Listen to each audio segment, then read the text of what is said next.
नमस्कार साथियों, आप सभी का साइकोलॉजी की क्लास में एक बार पुनः स्वागत है। देखिए, हम आगे बढ़ते हैं साइकोलॉजी की क्लास में।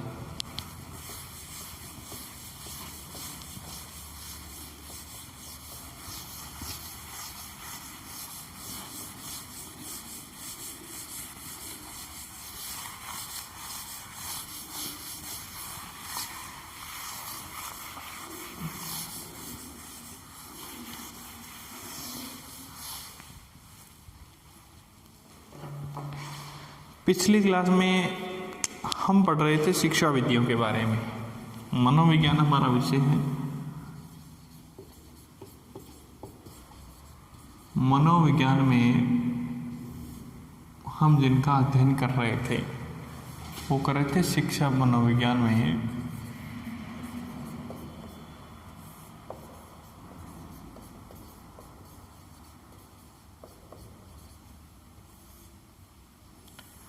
जो शिक्षण विधियां हैं उनका।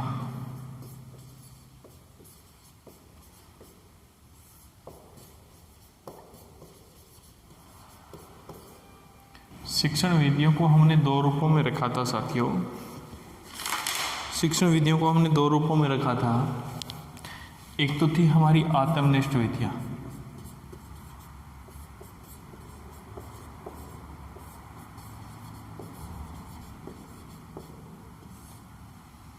आत्मनिष्ठ विधियां। दूसरी हमारी थी वस्तुनिष्ठ विधियां।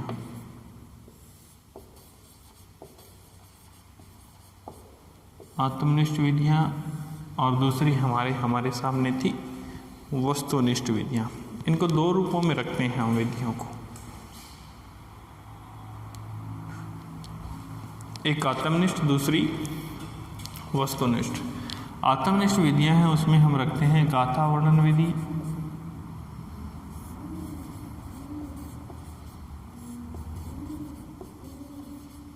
और दूसरी हमारे सामने इसमें जो है वो है अंतः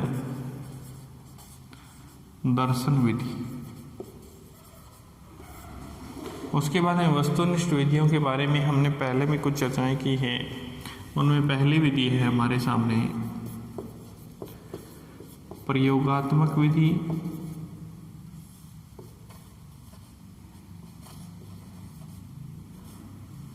और अगली जो है हमारे सामने बहिर्दर्शन विधि,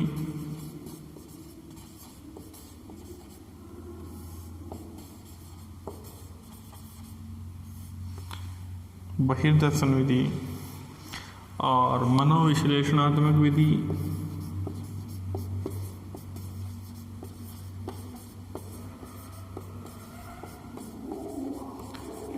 मनोविश्लेषणात्मक विधि। और उसके बाद में है हमारे सामने जीवन इतिहास विधि,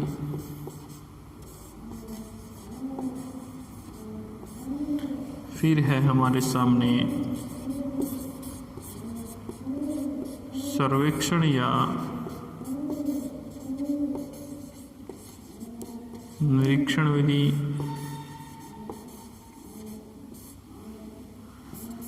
फिर है हमारे सामने साक्षात्कार विधि,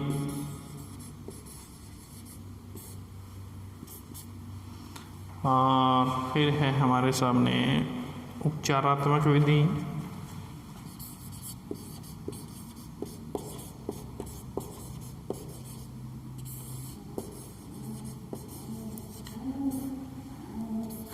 और फिर है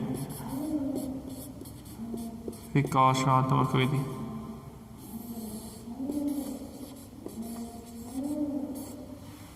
उपचारात्मक विधि, विकासात्मक विधि। इसमें एक विधि जो है वो है सर्वेक्षण। उसको ही हम किसी दूसरे के नाम से अगर जानते हैं तो वो है सांख्यिकी विधि। सांख्यिकी विधि। इन विधियों के बारे में हम चर्चाएं करते हैं साथियों। हमारे सामने दो रूपों में रखी गई हैं ये विधियां। एक तो आत्मनिष्ठ विधियां हैं और दूसरी वस्तुनिष्ठ विधियां हैं। इन दो विधियों के बारे में हम चर्चाएं करते हैं। पहले इन दो विधियों के बारे में तो हम लोगों ने चर्चाएं कर ली है। जो हमारी आत्मनिष्ठ विधियां हैं उनके बारे में हमने अच्छे तरीके से चर्चाएं कर ली है। हमने जाना है कि ये विधियां हैं वो अमनोवैज्ञानिक है। क्या है? अमनोवैज्ञानिक है। ये एक क्लास में मैंने पहले बताया था आप लोगों को कि कौन सी विधि मनोवैज्ञानिक होती है, कौन सी अमनोवैज्ञानिक होती है। मनोवैज्ञानिक होने का क्या कारण होता है, अमनोवैज्ञानिक होने का क्या कारण होता है, ये दोनों चीज़ें मैंने आपको क्लियर की थी। उसके बाद में हमारे सामने जो वस्तुनिष्ठ विधियाँ थी, इस विधियों को साथियों मनोवैज्ञानिक विधि माना जाता है। इन विधियों को मनोवैज्ञानिक विधि कहा जाता है। ये मनोवैज्ञानिक विधियाँ थी और ये अमनोवैज्ञानिक विधियाँ थी, जिसे आत्मनिष्ठ विधि कहा जाता है। हमने जो चर्चाएं की थी, एक तो प्रयोगात्मक विधि पे कर ली थी, दूसरा बहिर्दर्शन पे भी कर ली थी। बहिर्दर्शन पे हमारी चर्चाएं चल रही थी, लगभग कंप्लीट हो गई थी। एक बार पुनः आपको दोहरा देंगे थोड़ा सा। बहिर्दर्शन में क्या होता है कि बहिर्दर्शन का कई बार नाम पूछ लेता है वो। दूसरा, इन विधियों को मैं साफ करूँगा, केवल बताने के लिए लिखी हैं आपको कि इन विधियों के बारे में हमने पढ़ लिया है। देखिए, बहिर्दर्शन विधि,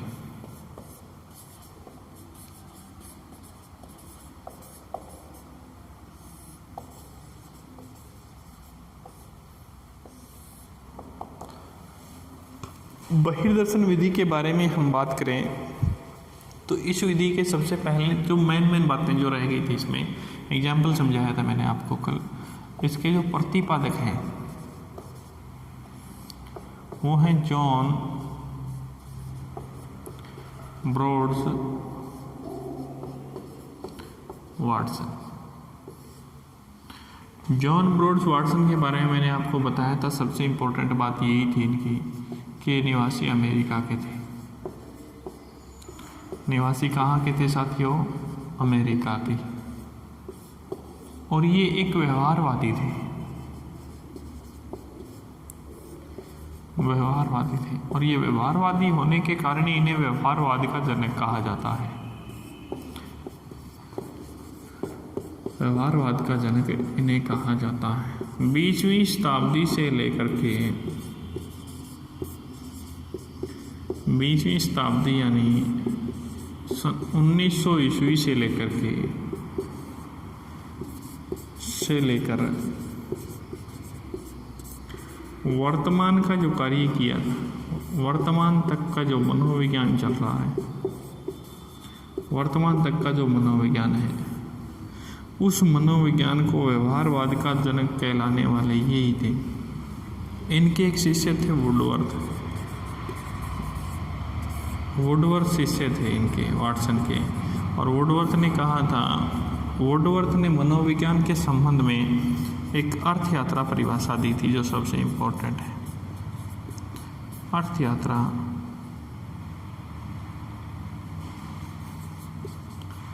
यात्रा परिभाषा दी थी। उस अर्थ यात्रा या परिभाषा में इन्होंने मनोविज्ञान की रूपरेखा को बताया कि सबसे पहले आत्मा को छोड़ा गया, फिर मन और मस्तिष्क को छोड़ा गया, फिर चेतना को छोड़ा गया। और अपनाया है तो किसको अपनाया है? व्यवहार को अपनाया गया है।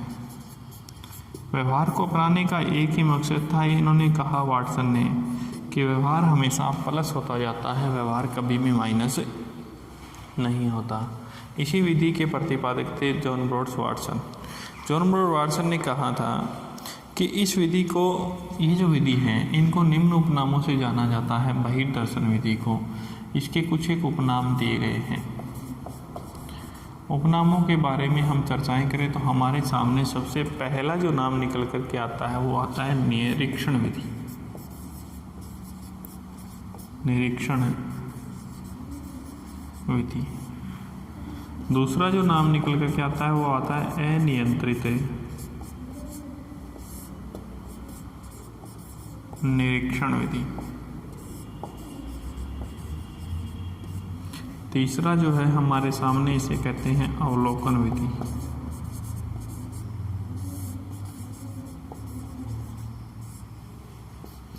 जो अंतर्दर्शन विधि थी उसकी विपरीत विधि है ये। अंतर्दर्शन विधि को हमने इंट्रोस्पेक्शन कहा था, तो इसे हम कहेंगे एक्सट्रोस्पेक्शन मेथड।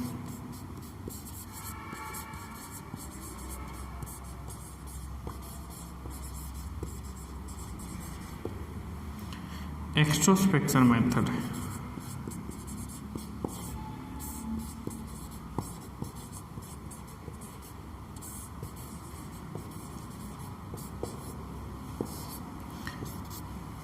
इस विधि को एक और दूसरे नाम से जाना जाता है जिसे कहते हैं ऑब्जर्वेशन मेथड।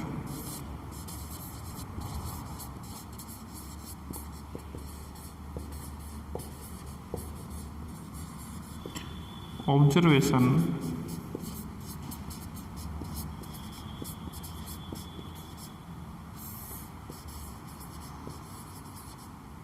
विधि के नाम से जाना जाता है। ये विधियों इनके नाम से इन्हें विधि को जाना जाता है।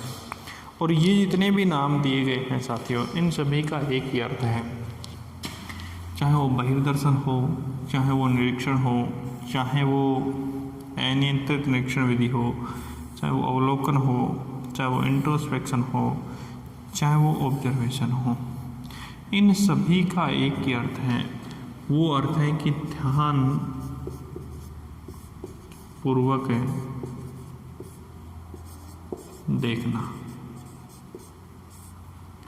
ध्यान पूर्वक देखना। इन सभी विधियों का एक ही अर्थ निकल करके जो हमारे सामने आता है वो ये आता है। इंट्रोस्पेक्शन तो अंतर्दर्शन विधि का था, ये उसका विपरीत रहेगा एक्सट्रोस्पेक्शन, और एक्सट्रोस्पेक्शन के बाद इसका ऑब्जर्वेशन रहेगा, और अवलोकन विधि और अनियंत्रित निरीक्षण विधि, इन्हीं नामों से इसको जाना जाता है, जिसका अर्थ हमने कहा कि ध्यानपूर्वक देखना। इस विधि में क्या किया जाता है, इस विधि की एक सबसे बड़ी बात थी, देखिए मैं बताऊं आपको, इस विधि को हमने अगर सामान्य नाम दे तो निरीक्षण विधि कहेंगे। और एक कोलसेनिक नाम का विद्वान जो था उसने कहा था कि निरीक्षण दो प्रकार का होता है। इसी विधि में एक कोलसेनिक नाम का विद्वान था, कोलसेनिक ने कहा, कोलसेनिक के अनुसार निरीक्षण दो प्रकार का होता है।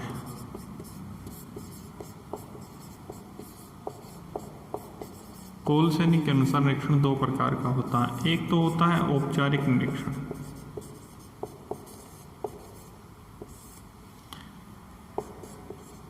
औपचारिक निरीक्षण। दूसरा हमारे सामने जो है वो है अनौपचारिक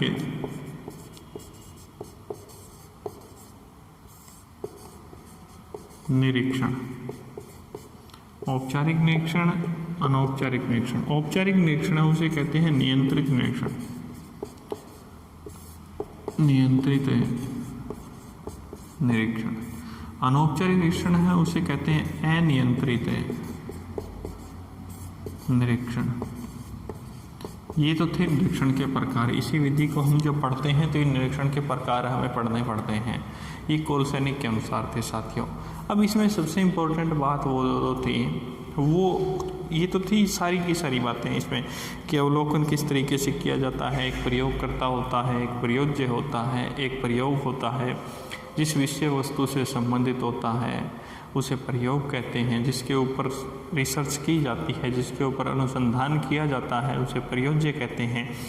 जो करने वाला होता है वो प्रयोगकर्ता कहलाता है साथियों। ये तो चीज़ें थी हमारी सामान्य रूपों में, लेकिन इसको अगर हम देखें तो मैं अपनी देसी भाषा में, अपने भाषा में इसको समझाने का प्रयास करूं तो मैं एक ही बात कहूँगा कि ध्यानपूर्वक देखना यानी किसी चीज़ को देखना और देख करके उसके अंदर तर्क करना, वो ही हमारी अवलोकन विधि है, वो ही हमारी ऑब्जर्वेशन विधि है, वो ही हमारी ये निरीक्षण विधि है। उसी को हमने बहिर्दर्शन कहा है। अब अंतर्दर्शन और बहिर्दर्शन में सामान्य अंतर देखने को मिलता है साथियों। अंतर्दर्शन विधि वो विधि कहलाती है जब प्राणी के आंतरिक भाव हैं, प्राणी के आंतरिक विचार हैं, प्राणी के संवेग हैं, प्राणी की मूल प्रवृत्तियां हैं, प्राणी के अचेतन मस्तिष्क में जितनी भी क्रियाएं हैं उन क्रियाओं को आंतरिक स्वरूप में ही रखना क्या कहलाते हैं? हमारे अंतर्दर्शन कहलाता है। अब अंतर्दर्शन को मैं आपको अपनी भाषा में समझाने का प्रयास करूं कि अंतर्दर्शन वो होता है साथियों जिसमें प्राणी क्या करता है अपने मैं कहता हूँ कि एक ही बात है अंतर्दर्शन विधि में कि हम किसी दूसरे को देख करके अनुमान ही लगा सकते हैं, लेकिन सार्थक सत्य नहीं कह सकते कि अब ये होगा या ऐसा हो रहा है। ऐसा हम बिल्कुल भी संभव नहीं कर सकते, ऐसा हम बिल्कुल भी नहीं कह सकते। अब साथियों ये बात हम नहीं कह सकते कि ये सत्य है, ये असत्य है, ये इस तरीके की जो रूपरेखा वो अंतर्दर्शन में है, क्योंकि हमारे आंतरिक विचार हैं, वो किसी के साथ हमने साझा नहीं किए, हमारे भाव हैं। अब कई बार क्या होता है कि प्राणी हमारा अपना दोस्त होता है और दोस्त अपने साथ बैठा रहता है, वो दोस्त मान के चलिए रोज़ाना हंसता है, खेलता है, हमारे साथ जो बातें हैं, बड़ी बड़ी बातें वो करता है। हमने उसकी आदतों से उसके व्यवहार को जान लिया है कि वो किस तरीके की किस प्रवृत्ति में रहता है, खुश मिजाज है, आनंद में रहना पसंद करता है। अब वो इस तरीके से तो रहता है, लेकिन हम क्या करते हैं कि वो रोज़ाना इसी तरीके से रह रहा है। एक दिन क्या हुआ कि वो किसी वजह से परेशान था या उसके आंतरिक कहीं ना कहीं मानसिक रूप से परेशान था वो, और जब परेशान था तो वो ना तो हंस रहा था ना आनंद में रह रहा था, केवल और केवल दुख की मुद्रा में था। जो प्राणी हमेशा हंस करके रहता है, एक दूसरे के साथ अच्छी अच्छी बातें करता है, वो प्राणी ही एकदम दूसरी मुद्रा में यानी दुख की मुद्रा में आ जाए तो हम यह अनुमान लगा सकते हैं कि वो कहीं ना कहीं केवल और केवल संभावना ही व्यक्त कर सकते हैं। हमें अचानक रूप से तो ये नहीं पता लगा सकते कि इस प्राणी को इस प्रकार का कोई दुख है, ऐसा हम पता नहीं लगा सकते। तो ये था अंतर्दर्शन। बहिर्दर्शन में क्या होता है कि बाहर की चीज़ों का निरीक्षण किया जाता है। बहिर्दर्शन नाम से पता चल रहा है। तो अंतर्दर्शन यानी अपने अंदर झांकना, बहिर्दर्शन ध्यान पूर्वक देखना, बाहर की जितनी भी क्रियाएं हैं इस वातावरण में, प्राणी की वातावरणीय सामाजिक शारीरिक और व्यवहारिक क्रियाओं को देखना ही क्या है? बहिर्दर्शन। उसके बाद में देखेंगे तो उसका क्या हो रहा है, निरीक्षण है कि नहीं है? निरीक्षण है। और इसे क्या है, ये नियंत्रित नहीं है, इसे अनियंत्रित निरीक्षण विधि भी कहते हैं। अवलोकन विधि भी इसी का अवलोकन हो रहा है, एक्सट्रोस्पेक्शन इंग्लिश में, ऑब्जर्वेशन भी इसे कहते हैं इंग्लिश में। अब क्या है साथियों, इस विधि में एक दोष पाया जाता है। जो बहिर्दर्शन विधि है उसका सबसे बड़ा दोष पाया जाता है। वो दोष सबसे इम्पोर्टेंट है। ये कहता है कि कई बार प्रयोगकर्ता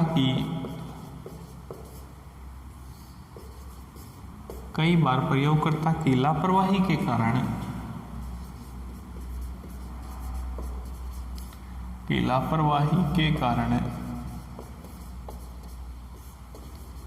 यह विधि, कौन सी विधि?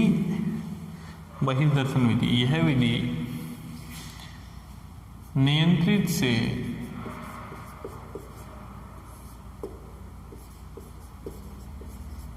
अनियंत्रित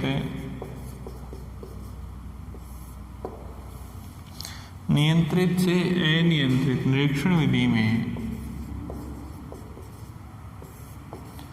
अनियंत्रित निरीक्षण विधि में बदल जाती है। किसकी लापरवाही के कारण? मैंने कहा कि तीन चीज़ें होती हैं हमारे सामने। एक तो है हमारे सामने प्रयोग है,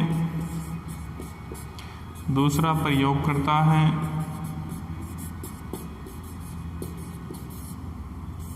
और तीसरा प्रयोज्य है।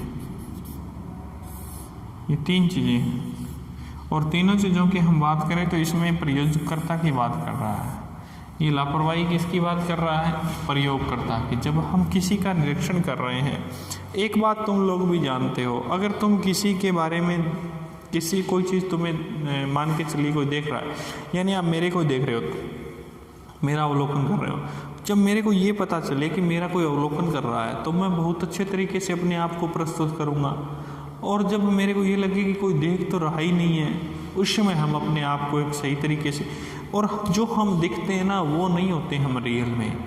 हमारा जो आंतरिक स्वरूप होता है वो हमारे, जो मैं कहूँ अपनी भाषा में, जो लंगोटिए यार होते हैं उनको पता होता है कि हम कैसे हैं। जब हम उन्हें पता होता है तो वो हमारे क्या है, आंतरिक स्वरूप है। और हमारे ऊपर अगर प्रयोग किया जा रहा है और पर हमें पता चल जाए कि प्रयोगकर्ता हमारे ऊपर प्रयोग कर रहा है, तो क्या हम कोई कमी आने देंगे?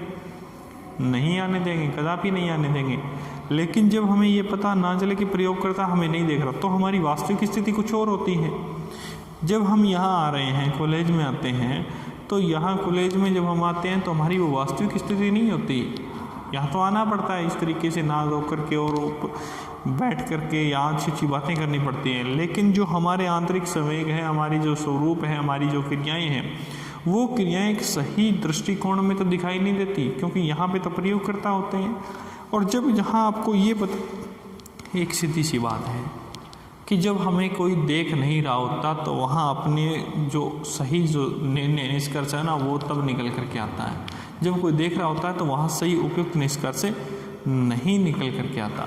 तो हम बस इसी कारण से कह सकते हैं कि ये जो विधि है, इस विधि में प्रयोगकर्ता की लापरवाही के कारण यह विधि कई बार नियंत्रित से अनियंत्रित निरीक्षण में बदल जाती है। कौन सी विधि? बहिर्दर्शन विधि, जिसे हमने क्या कहा, अवलोकन विधि। एक बार इसमें से ही क्वेश्चन पूछा जाएगा। सीधी सी बात, पहले तो यहाँ से पूछा जा सकता है कि इस विधि के प्रतिपादक कौन है? John ब्रोड्स Watson. वाटसन कौन थे? अमेरिका के निवासी थे और व्यवहारवादी थे। और इनका जो समय रहा था 20वीं शताब्दी से 1900 ईस्वी से लेकर के 20वीं शताब्दी यानी वर्तमान तक का जो स्वरूप, और व्यवहारवाद भी इन्होंने कार्य किया था। इनका एक कोटेशन है साथियों, कई बार पूछा जाता है कि इन्होंने एक बात कही थी। मैंने कहा कि वाटसन के बारे में मैंने बताया कि वाटसन सबसे कम आयु के थे। जब मनोविज्ञान आ रहा था, जा रहा था, कोई भी एक सही स्थायित्व में नहीं रुक रहा था, तो उस समय पूरे विश्व के मनोवैज्ञानिकों के सामने एक बहुत बड़ी समस्या थी कि कौन से मनोविज्ञान को माना जाए। उस समय सभी ने मिलकर के अमेरिका में एक सेमिनार का आयोजन किया और उस सेमिनार में एक ये बात रखी गई थी कि जो सबसे ज़्यादा उम्र के जो लोग हैं, मनोवैज्ञानिक इकट्ठे हुए थे वहाँ पे, कि वो सबसे ज़्यादा उम्र के जो मनोवैज्ञानिक हैं वो पहले बोलेंगे, कम उम्र वालों को लास्ट में कम समय दिया जाएगा, कम मौका दिया जाएगा। इनके साथ वैसी ही घटना घटित हुई जैसी विवेकानंद के साथ घटित हुई थी। विवेकानंद को वहाँ सम्मेलन में बोलने का जो मौका मिला था वो बहुत कम समय मिला था, यानी सबसे अंत में मौका मिला था। लेकिन उन्होंने ऐसा बोला कि सभी जितने बोल करके गए थे उनके बराबर अकेला बोल गया। वहाँ जो लोग बैठे हुए थे साथियों, आप आश्चर्यचकित करोगे कि लोगों ने अपनी शारीरिक क्रियाओं के बारे में भी सोचना बंद कर दिया था। जिसको प्यास लगी थी उसने पानी पीना भूल गया, और भी क्रियाएं थी उनको क्रियाओं करना भूल गया, और केवल वो उनके होठों की तरफ देखते रहे कि आगे के शब्द क्या निकलेंगे। ऐसा ही जॉन ब्रोड्स वाटसन ने कहा, और वाटसन ने यही बात कही उस सम्मेलन में कि दुनिया में सारी भी जितनी भी चीज़ें हैं वो चीज़ें घटती रहती हैं, कभी घट जाती हैं, कभी बढ़ जाती हैं। प्राणी का वजन है वो भी घटता बढ़ता रहता है, प्राणी के और भी क्रियाएं हैं वो सारी की सारी घटती रहती प्राणी का। लेकिन व्यवहार जो है वो व्यवहार कभी भी घटता नहीं है, वो व्यवहार हमेशा प्लस होता जाता है। ये बात वाटसन ने कही थी अमेरिका के उस सम्मेलन में। व्यवहारवाद का जब जिक्र चल रहा था तो उस समय वहाँ के लोगों ने, वहाँ के जितने भी मनोवैज्ञानिक इकट्ठे हुए थे, उनसे पीछे से आवाज़ आई, क्योंकि जब अच्छी बातें चल रही होती तो हम कहते हैं वंश मोर, यानी एक बार और पुनः दोबारा सुनाइए। तो वहाँ मनोवैज्ञानिकों ने कहा कि वंश मोर। तब इन्होंने एक अच्छा सा कोटेशन दिया जो कि हर बार एग्जाम में छाया रहता है। वो ये था साथियों कि तुम मुझे एक शिशु दो, मैं उसे चोर, डाकू, इंजीनियर, वकील, शिक्षक कुछ भी बना सकता हूँ। ये बात कही थी किसने? वाटसन ने कही थी साथियों। वाटसन का ये कोटेशन था, बहुत बार एग्जाम में था। एक तो ये वुडवर्थ की जो अर्थयात्रा परिभाषा है, इसको परिभाषा जो विचार होते हैं मनोवैज्ञानिकों को, वो विचार ही परिभाषाओं का रूप ले लेते हैं और फिर वो ही एग्जाम में पूछे जाते हैं। तो ये तो एक तो वुडवर्थ का था जो था, उसकी अर्थयात्रा परिभाषा को बार बार पूछा जाता है, और एक वाटसन की ये परिभाषा है, इसको बहुत बार पूछा जाता है। धन्यवाद साथियों, मिलते हैं अगली वीडियो में एक नई विधि के साथ। धन्यवाद।